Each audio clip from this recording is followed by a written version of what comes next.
Good morning. It's Sunday again. Today we are doing a California Moscato. It's a white wine, and it's a little bit sweeter than the last video I made.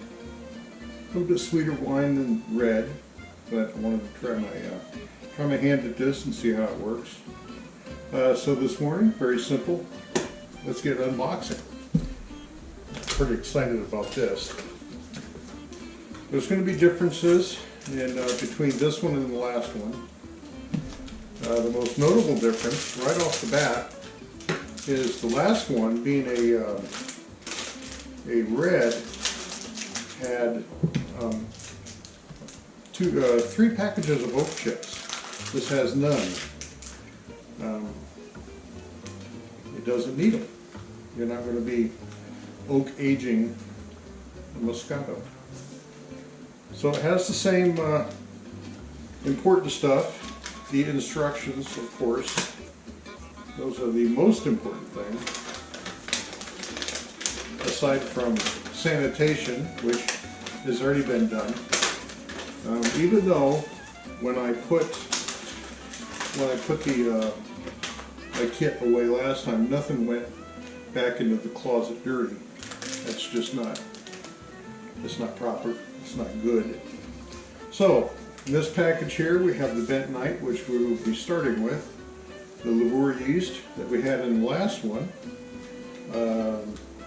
sulfite sorbate, which we had in the last one, but there is no oak chips in this. And with this being a white wine, we also have the Kisosol, which I had to read up on. Now I kind of know what it does. I can't spell it or say it. In the cheetah sandwich, it's also another clearing agent. And then our box of, last time it was a black market heart. This time it's a small bladder.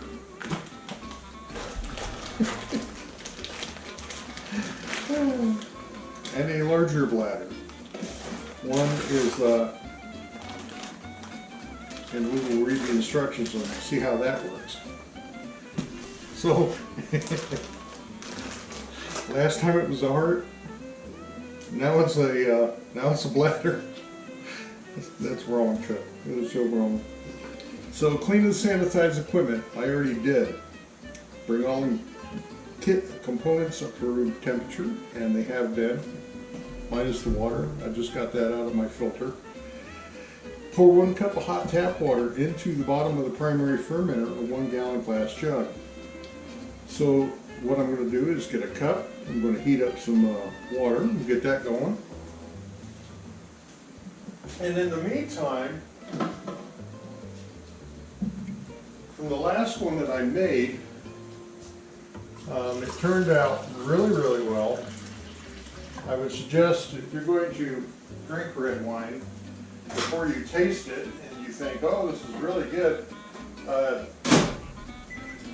heat it up or cool it off. Hot red wine is not good, but I was pleasantly surprised. It wasn't overly dry. It wasn't as bitter as I thought. Now, my wife thought it was bitter, and it would be better cold, and she's right.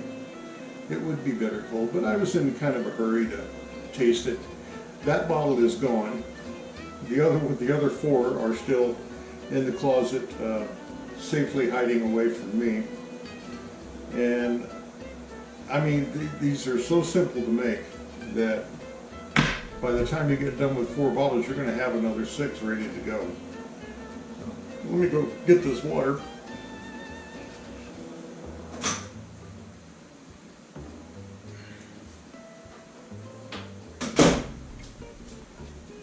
Okay, and this goes in here.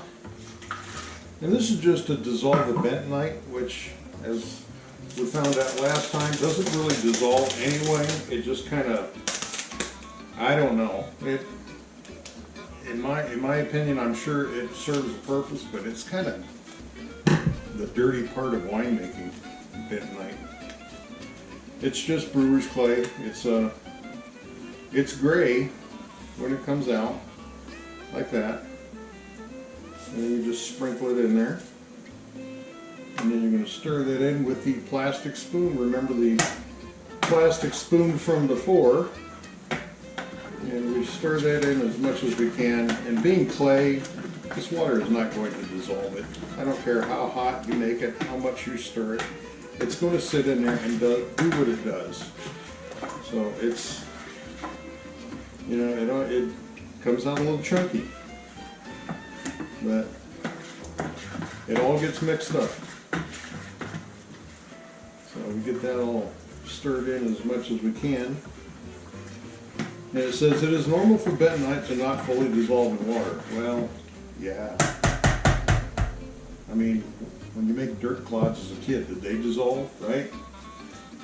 Turn this fan on because it's a little warm in here today. It's been getting up in the 90s. Pour the contents of the juice base into the primary fermenter jug. If there are 2 bags, use the larger one now. The reserve is not added at this step. So the first one I pulled out, this is the reserve. This will probably make up the difference in the wine kit once I get going. I just dropped my cup. Oh, I'm glad I didn't get the Pyrex ones. And then this is the main juice kit. And what I've got here is a butter knife to, that's interesting, butter knife to start this cap off. They seal them well, and I'm glad they do. That's an interesting smell. Okay, we're going to pour this in there. You see the grunge at the bottom? So we're going to be adding some water to this. And that's from my filter over here.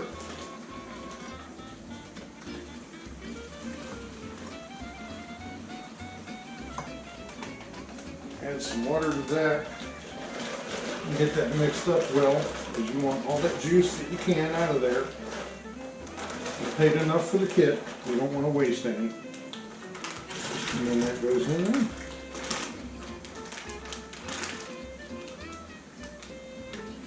Okay.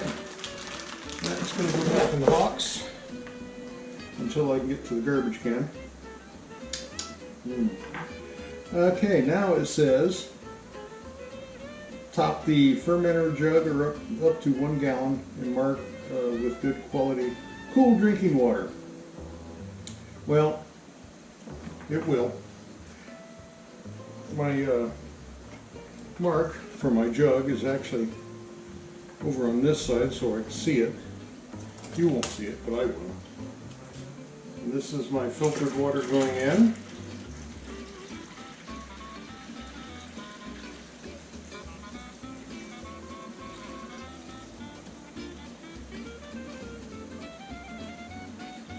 There's my mark. Put the cap back on that so I don't wind up spilling it as much as I do everything else. And then, if your kit contains oak chips or granular oak, well, I don't. Now it says stir well and use a hydrometer to get your starting gravity. Now, the reason you stir well is because the grape juice that you put in there, the grape concentrate or grape juice that you put in there, and the water naturally will separate. So you're going to stir these up, so you're going to get everything incorporated. And right now, it kind of looks like dishwater, honestly. I mean, that's what it reminds me of. It's kind of a, I don't know, grayish brown. But I'm sure that will change over time. And then we're going to use my the little wine thief that I have here. Get that a good stir. My wine thief, and we're going to pull a sample and throw it in the hygrometer here. My flask. Let's see if I can do this with dry hands.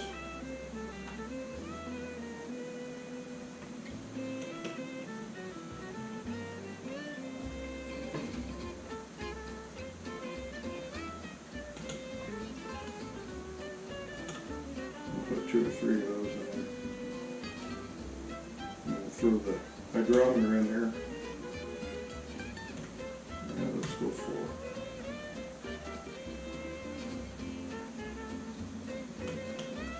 And then we'll add more juice to that to float the hydrometer. So you put your hydrometer in, and that does not float yet, so you're going to add until it does.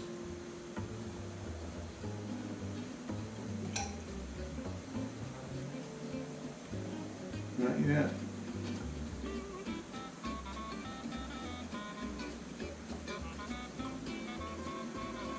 And it's just now floating. We're going to add just a little bit more to it, simply for my old eyes to be able to read the mark.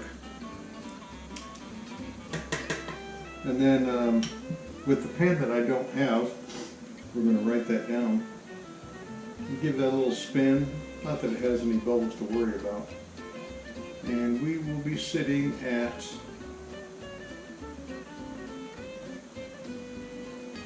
my marks.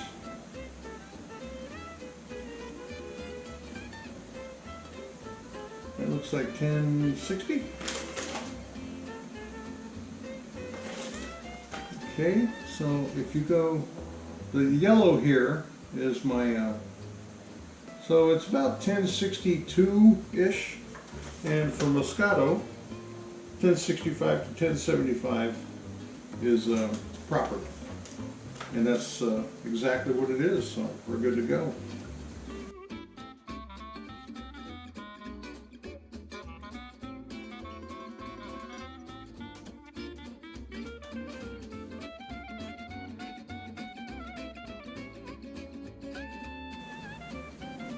Good morning. Saturday. It's been a week since this wine has been in the bucket. And today what we're going to do is we're going to check to see how the fermentation's doing.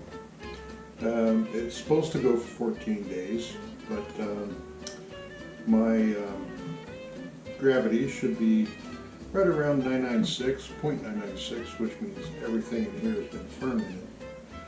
So what we're going to do is we're going to show you how to check that, just in case you get a little antsy and you're wondering how your wine is doing. There's a couple different ways you can do this.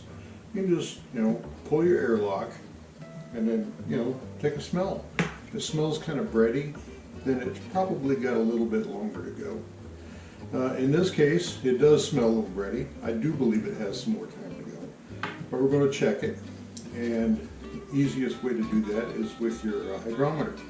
Get your gravity reading and find out how much of your fermentable sugars in your wine have been consumed by the yeast. I've already loosened up this lid because I don't want to see you have you seen me struggling with the lid. It's quite tight, and so we just pull that off. And you try to do this without agitating the wine that you have in there, because you don't want the sediment and stuff that it has floated to the bottom to get stirred back up. Now again, everything looks wet because I've already sanitized all my equipment, and that's the most important part. Remember, sanitary is better. You don't just pull this stuff out, pull a sample of your wine, of which will probably go back into there anyway. You don't want to risk contaminating your wine.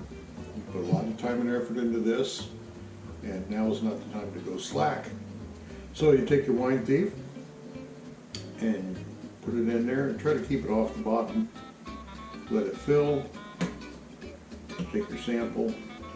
Much like what we did when we first put it in here, right?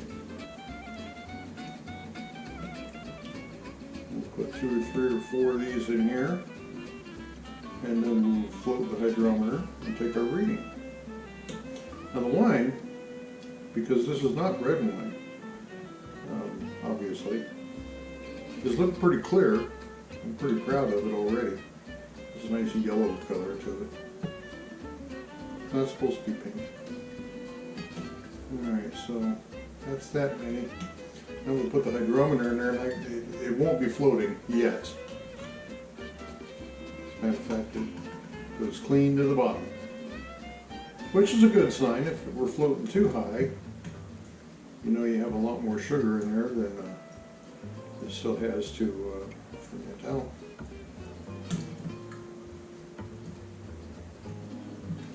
And that still hasn't floated yet. So we'll do this. There we go. Now you see how you had to put a lot more into it this time than you did in the first place. That's because a lot of the sugars have been absorbed by the yeast and turned into alcohol. But we're floating at,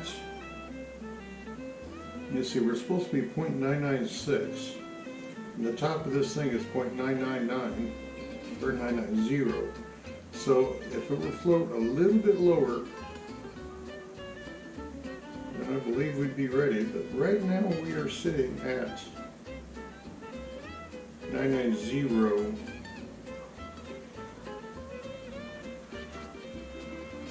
I think. It looks about right. Let me because 996 would be closer to 1. 0.990.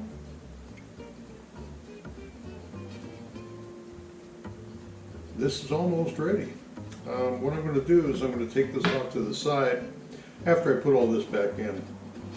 And then I'm going to take it off to the side, and we will let it sit for at least another day to let the leaves all settle to the bottom, because there was a little bit of agitation, but not too much. And then tomorrow, it looks like, because our gravity is pretty close to being done, we will let it go another day, and then we will start the step 2. The next step would be mixing in your, I believe, if you look at the instructions here, the next step is stabilizing and degassing. So if you're using all this, then your sulfite sorbate will go into the jug, your bucket here. You agitate your wine to degas. Now you're going to transfer all this into my glass carboy, and then you're going to degas it in there, because you don't want to be sucking up the leaves again and trying to degas all that. So you transfer all this to your glass carboy, and then you put in your degassing solution, your sulfite sorbate, and you'll be mixing that up pretty much the same way we did on the red wine. Just agitate it and let it settle, and do that until it releases whatever carbon dioxide is trapped in your wine right now. So tomorrow we will be transferring to a glass carboy and degassing, and then we'll go from there. So stick with me.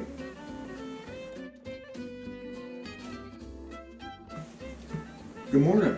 It's Sunday morning, day after yesterday.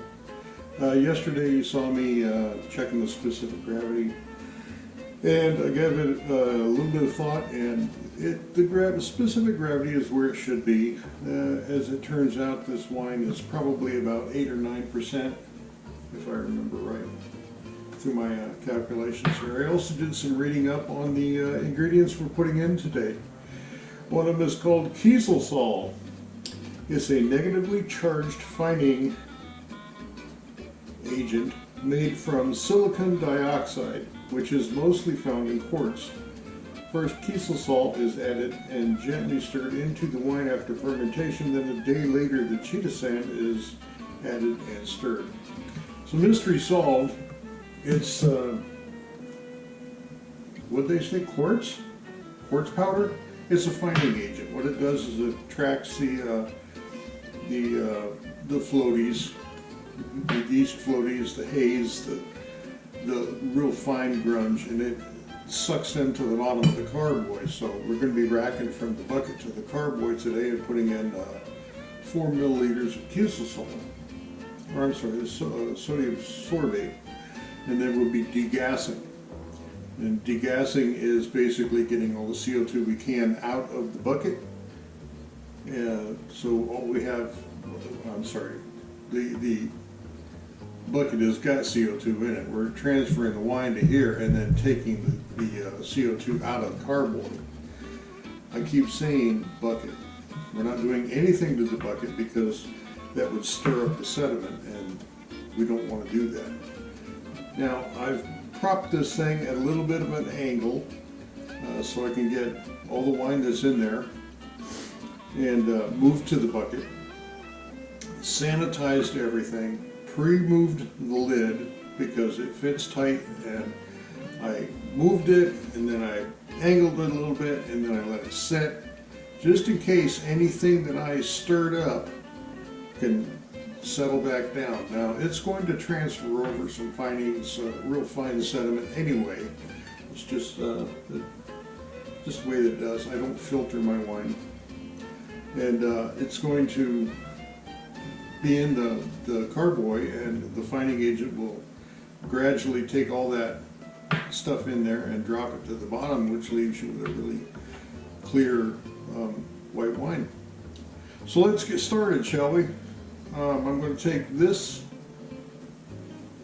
towel, and this is going to go on the floor because I don't like the glass coming in contact with my tile floor, simply because it sounds bad and I don't want to break it. So we do that, and then we're going to remove the lid gently. Whew. Smells very winey in here this morning. And then we will put this end in. Now, I've got my racking cane still on the end of this, simply because, or bottling one, I'm sorry, simply because it's really, once you get it on there, it's hard to remove. And as long as it stays in touch with the bottom of the carboy, we should be all right. Now, if I gently put this in there and then hold it to the side, the tip on the bottom of that should keep the sediment from being incorporated. We do that, and then we let gravity do its work. Now, there was a little bit of sediment when it first started, but it cleared up quite nicely. And you're going to have a little bit of floaties happening. You try not to. This guy actually goes a little slower than just having the tube on the end because it's got to fit through that opening on the bottling one. But that's all right. We have nothing but time, and this winemaking is something that you have to slow down and take each step gradually. It's made me slow down. Now, when I make beer, it's slam bang. It's in the jug. It sits in the closet for 2 weeks, and then I go to bottle. And I've got a couple of kits coming in for my beer, and I'll show you how that works with one of those. Beer is actually quite easy.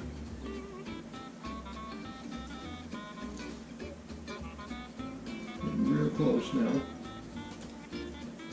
And like I say, it fills up the carboy a little bit slower. And that's all right, because you really, at this point, I mean, you could splash the wine in there. It doesn't really make any difference because you're going to get the air out of it anyway. But the less you disturb the sediment, the better you are. And we are coming to the very end here.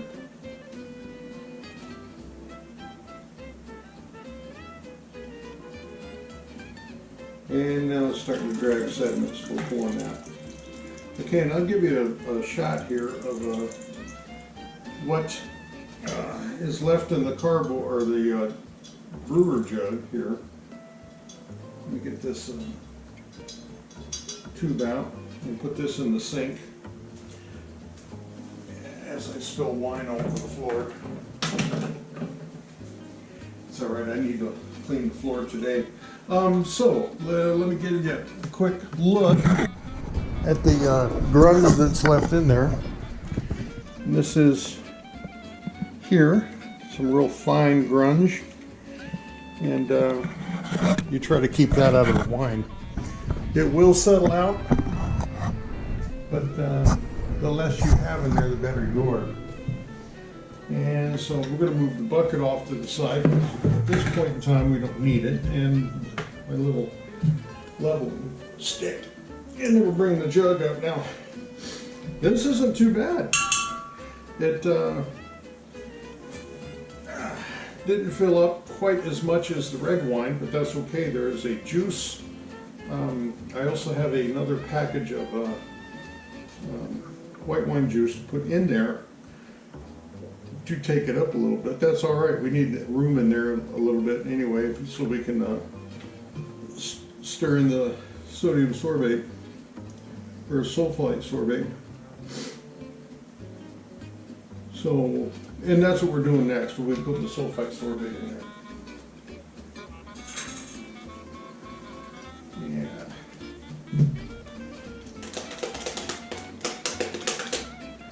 And then we'll play the shaking game where we try to degas the wine. The sulfite sorbate, I'm also going to look this one up. I don't have an explanation for it right now. We're throwing that in there, as much as we can in there. And then putting this cork in there. And I've got there's a hole in the top of this cork because it's also the one I use for my airlock. But it works just well. I mean, it goes all the way through and you can release the pressure by doing that. Now with the dry hands, we're going to be mixing this up.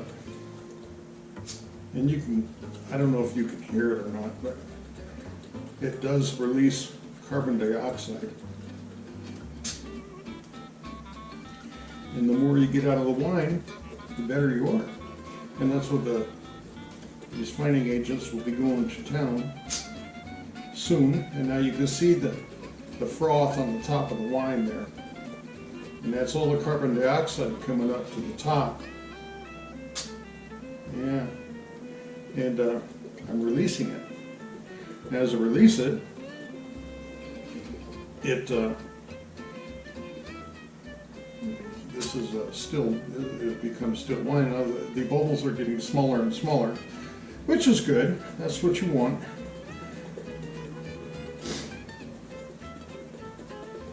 It says agitate. There's a stick or a paddle that you can put in a power drill and throw that in here and stir it with that, but it does make kind of a mess. A lot of guys get wine, they get little wine volcanoes because they go a little too heavy with the power drill. And it's getting better. I'll be doing this a little bit. So yeah, if you're going to use a power drill for something like that, don't just jam that thing in the jug and go helmet for leather, because you'll have a lot of bubbles and you'll have a wine tornado.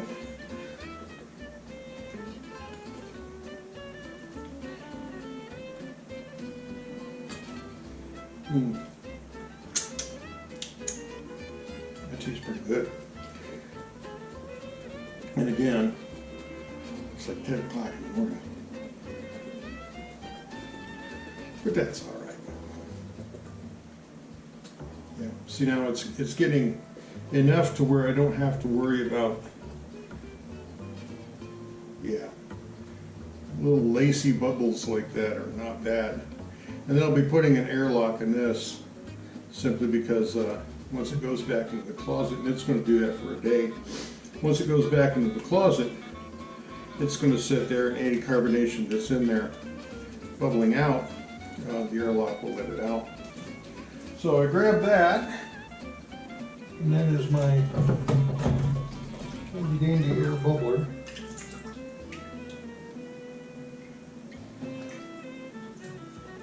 And there probably won't be any carbonation because I just got most of it out. But just in case.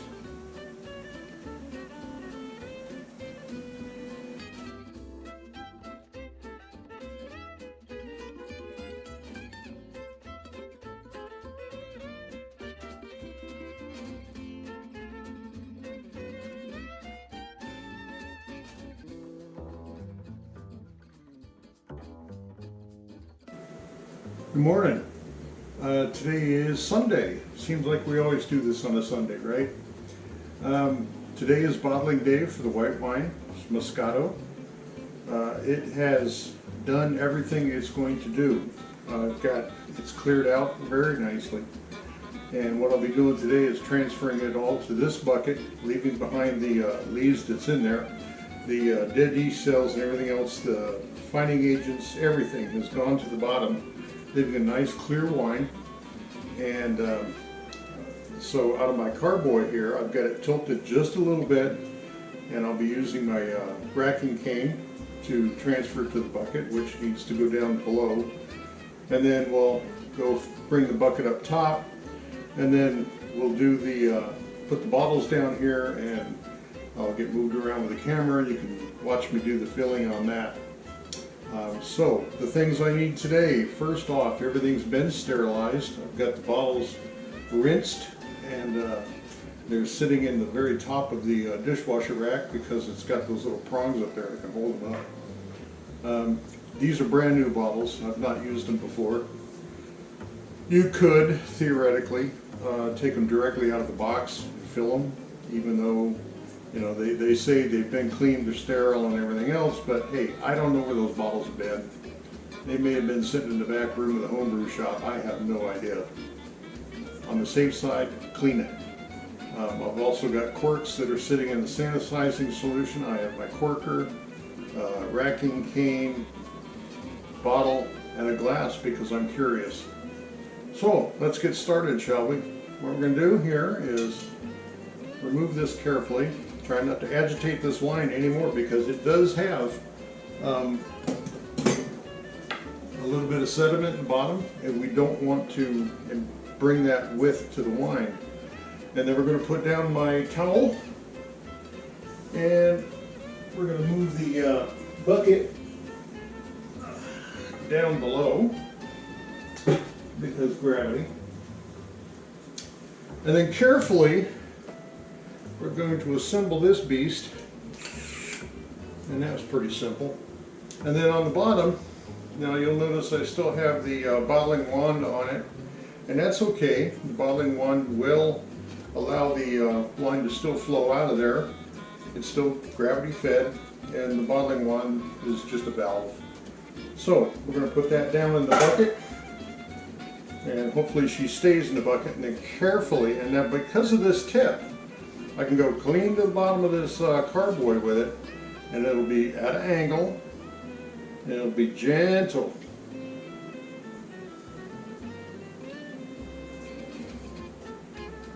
And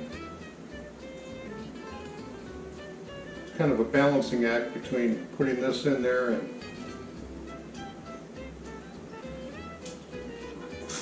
and just like that, it's flowing into the bucket. And it's going to go fairly quick, and we're going to stop it before it starts sucking up anything. And hopefully it won't. But even if it does, always clean up your mess. Keeps people happy. And you'll feel better about the finished product if you don't have a huge mess to clean up, or if you do, that you clean it up so nobody says, hey, I don't want you making wine in the kitchen anymore. So I really don't want to do this in the garage. The garage is a lot hotter than it is in here. And it's just moving right along, and you can't rush it. Gravity is what it is. You just got to make sure that that valve stays open. And try not to move the carboy so you pick up any sediment. Now, I know a lot of guys, some guys anyway, filter their wine at this point. I'm not doing that because A, I don't have a filter. It's just way too much work. I got to get that little hand, stand it up, keep that flowing. It's doing very well, actually. And then from this point, we'll be resetting the camera, and we'll be doing the bottling procedure. Now you notice I'm getting a little bit of air up in there, and that's fine. It's not bubbling in the wine, it's not really oxygenating the wine or anything else. It's just telling me that, hey, you're coming down to the end of your carboy. And that's what I'm looking for. Now this may be a full 5 gallons, or 5 gallons. This may be a whole gallon, or maybe not. And that's enough. Right there, that's enough. I don't want to bring anything to the party that don't need to be in there. Now you can see a little bit of leaves on the bottom here, and it's really light. There's a little bit of wine left in there, but it's not much. And what I've got in this racking cane, if I take my glass, because I am curious, I can put some of that in this cup and give it a taste. And you can see that it's pretty clear. Now this hasn't been chilled, so the flavor is not going to be the final product. Now we're going to move the racking cane and everything else to my sink, so I can clean it off, get it ready for the next step. And then we'll move the bucket up here before I take it over. And that, judging by my mark on the outside of this, comes up to exactly 1 gallon of wine, which, you know, that's what I was after in the first place. Move my carboy so I don't knock it over. And then we'll move the dog because she's curious. There's nothing on there. You can't have any wine today. Wine's not good for you. It's good for people. Now it smells really good. And I'm no wine connoisseur.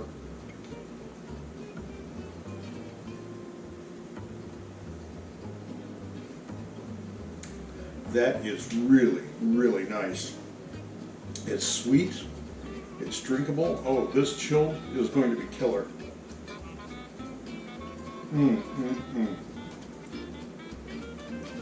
Yes, my honey will be happy. I made a sweet wine for her. I kind of like it too. And chilled, that's going to be really excellent. So okay, this is going to sit. I'm going to put this right about here. And then when I come back, I'll have all the equipment cleaned up and ready to go, set in place. And we'll go from there, all right? Stick with me. Okay, bottles are set. I've got a sheet pan down here with a towel in it just in case something unexpected happens. And then up here, I've got my racking cane clothespin to the side of my bucket. Some of these racking canes come with a little built-in hook thing. Well, I don't have one, so I had to make one.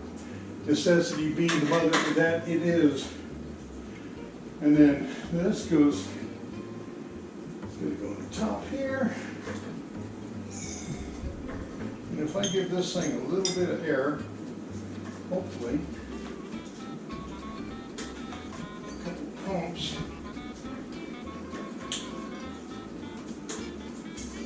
and the flowing process starts.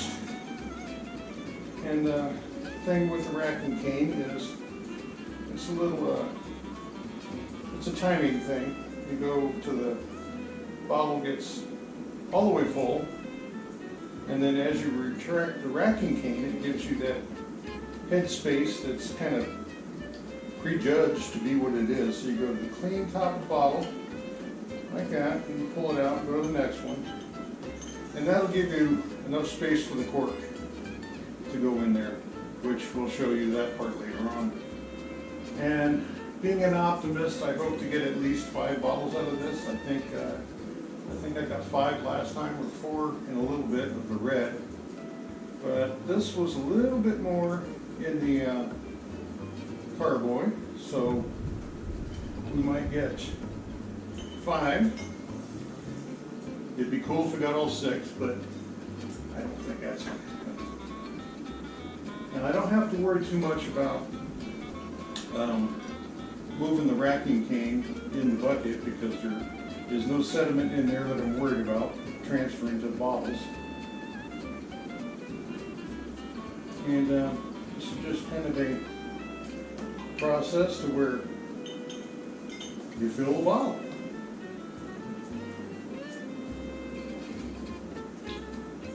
I'm pretty happy with it. It looks really good.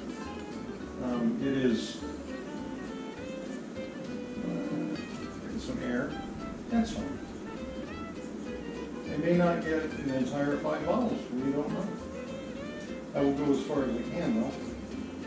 I've got the bucket tilted a little bit so I can get everything I can out of there. Now if I get 4 in a little bit, I'm a happy man, because that means that I've got one bucket or one bottle that I can use as a test, say a week down the road. And that's all we get. We get like 4.5. And that's fine. I'm going to cork that one, and that'll be my test bottle for farther on down the road when I get curious. That goes back in there, and then hopefully we don't make too big of a mess. Transfer this to the sink where it can do its leaking all over the place, and I don't care. So not too bad. 4.5 bottles out of a gallon. These are 750 750 milliliter bottles, standard wine bottles. And so I'm going to get ready. We're going to get these things put up, and then we're going to start corking. So stick with me. Okay, so I've got these bottles filled. They're still looking crystal clear. I'm really happy. I already corked my test bottle, so I could judge and make sure that my corker is set like it should be, and it appears to be. It actually puts the cork in a lot farther than my red wine did. So now, when you're corking these, have your corks ready to go, and these are just standard number 9 corks, and you drop it in the corker, just right in there, you just drop it in, it's got a little slot, and then you put this over the bottle. You kind of center it as much as you can. You got to get that cork kind of centered too.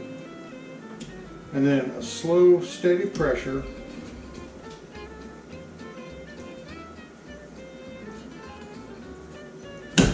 Just like that. And that is corked. I could drop this down just a little bit because it didn't seep.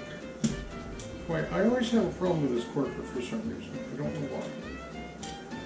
Anyway, it does seal them. I'm not too worried about that. But I'd like it to actually seal down on there. And then they're not tapered, they're straight corks. And with me and doing it up here and everything else, you know, there's always little adjustments. But so far, this corking a lot better than the red wine did. A couple of them I thought I was going to have to get a hammer and knock that cork in there, but you know, that'd be kind of stupid. Get all 4 of these seals.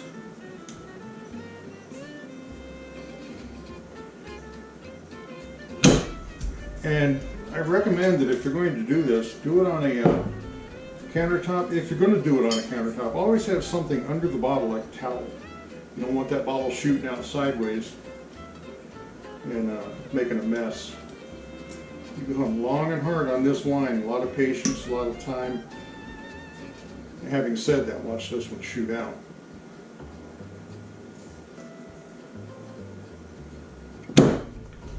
And there, we are corked. Not bad, huh? I'm happy. It looks good. I got 4 bottles of corked wine, 4.5. Corked wine. This one I'll probably be testing here in like maybe 2 weeks, if I can wait that long. I really want to introduce it to my wife because I think she'll be extremely happy with the way it turned out. I am, anyway.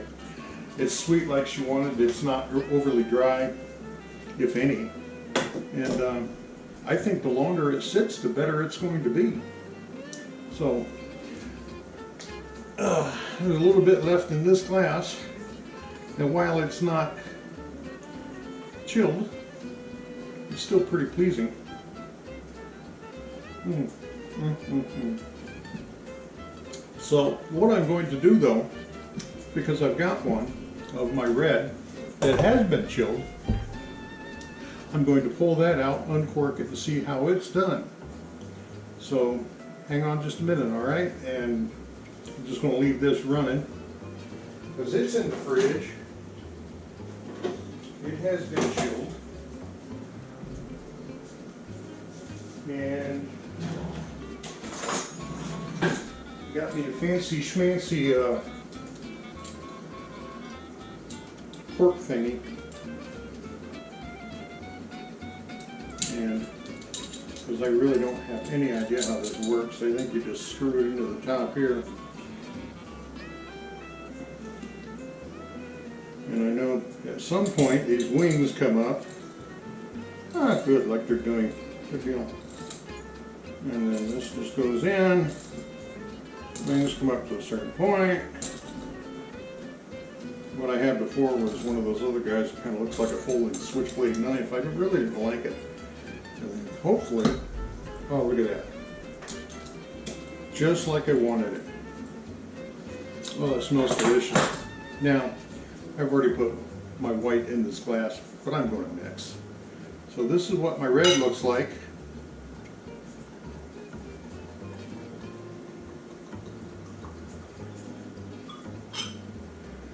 It's a real nice dark red. And that smells really, really good. And I may have this with a sandwich for lunch. So anyway, so that was making Moscato wine. Unlike the red, it's not too much different. These kits are very easy. Follow the instructions. I recommend starting with a kit and just taking it easy. Go step by step. Keep everything clean as you go. Take your time. Don't get rushed. And try to do it right. And you'll wind up with a wine that probably people will like to drink, when they come over. I'm hoping this white, as it chills out, is going to intensify a little bit. It's got a real nice light sweetness to it, a lot of fruit to it, and it's a pleasing backyard wine. But go out there, get yourself a home brewing kit. Do your best, make some wine. If you're in lockdown, what else have you got better to do, right? So enjoy home brewing. Cheers.